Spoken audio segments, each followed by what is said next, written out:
Okey. Bismillahirrahmanirrahim. Assalamualaikum warahmatullahi wabarakatuh. Salam sejahtera, salam madani. Bersama saya adalah Datuk Lukin Isman selaku Timbalan Menteri dan Datuk Dr. Nur Hayati sebagai Timbalan Ketua Pengarah KKM. Ya, Kesihatan Awam, maaf. Okey. Ya, saya perlu membuat penjelasan ini kerana saya perhatikan apa yang saya sebutkan pada pagi tadi semasa kita adakan satu sidang akhbar selepas daripada perhimpunan pagi bersama warga KKM. Saya telah rasanya tidak dilaporkan seperti mana yang saya nyatakan. Sila perhatikan video itu.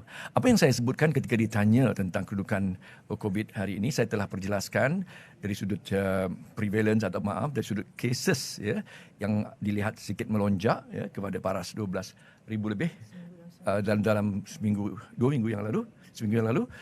Dan lalu saya pun menyebutkan betapa mustahaknya ketika ditanya langkah-langkah jaga-jaga untuk semua pemakaian pelitup muka, mengelakkan tempat-tempat sesak dan ketika ditanya seterusnya tentang vaksinasi atau vaksin, saya langsung menyebutkan khususnya dan saya menyebutkan bahawa rekomendasi ataupun rekomendasi adalah untuk kumpulan rentan warga emas, mereka yang warga emas dan juga yang mempunyai komorbiditis penyakit yang seperti diabetes, darah tinggi dan sebagainya.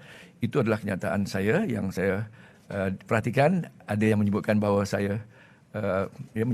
saya maksudkan across the board.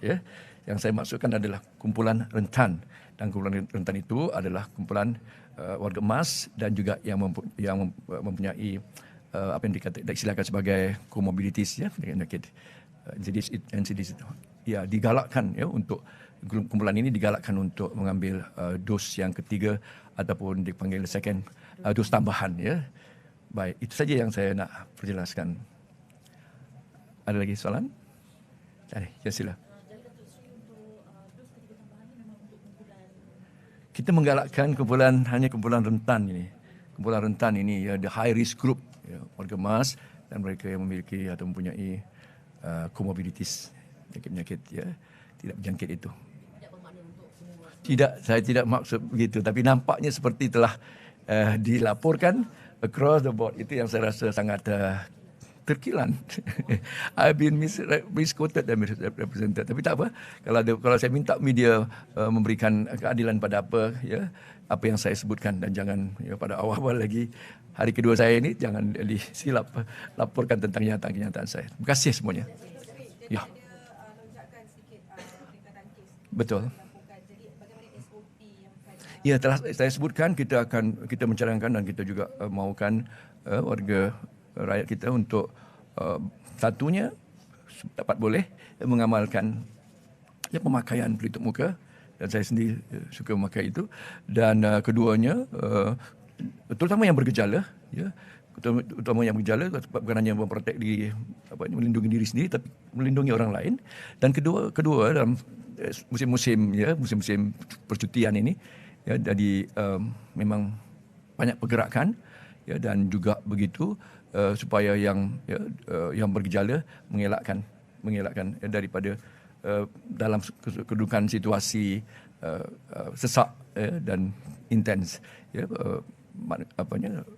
Kalau kita tengok tempat-tempat yang seperti itu, setting seperti sesak sempit dan perhimpunan ramai itu 3C kan, the 3C congestion dan congestion, crowd dan apa satu lagi itu.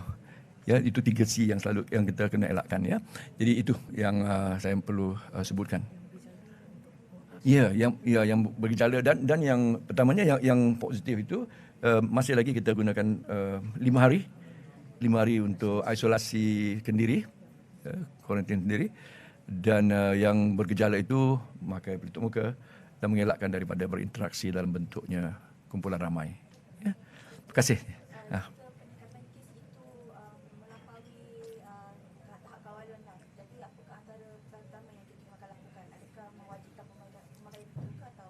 Ini saya perlu sebutkan, ya, kami akan sentiasa memantau dan menilai serta akan mengeluarkan apa-apa arahan yang sewajarnya.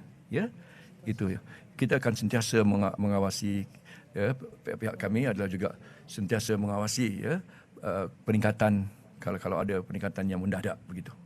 Kebimbangan dizahirkan terutama nak menyambut perayaan nanti dan juga perayaan Aidilfitri yang akan awal nanti yang bimbang semasa tak balik kampung. Jadi lihat sekarang rakyat pun dah semakin selesa keluar tanpa masalah SOP dan sebagainya. Apa saranan yang dilakukan untuk penegasan kepada Datuk Seri sendiri untuk Ya, kita tahu dan kita sedar dan kita insaf bahawa varian dan subvarian itu terus-terusan bermutasi dan kita dapat lihat di hujung tahun ini, ya, bukan saja negara kita, negara-negara jiran juga begitu, bahkan seluruh dunia ini, ya, terutama juga begitu juga di barat, di Eropah, di kawasan-kawasan kita di sini pun, ya, negara jiran seperti Indonesia, Singapura dan yang lain, memang mereka sangat berjaga-jaga dan kita pun, ya, semua membuat pemantauan itu sebab dalam hal ini kita tahu bahawa nobody of us will be safe kecuali negara-negara jiran juga selamat. Jadi kita juga sentiasa akan membuat, ya, perhubungan, ya, bertukar informasi dan kita, ya, dalam hal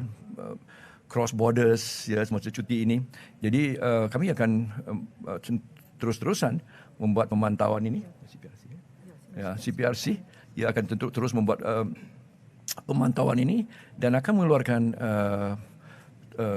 kenyataan-kenyataan dan juga cadangan-cadangan dan arahan-arahan adanya, ya, sebab as and when ketika bila keperluan itu wujud, kita akan mengeluarkan langkah-langkah untuk diambil, untuk diobserve, ya, dipraktikkan dan diamalkan. Okey, terima kasih. Okay.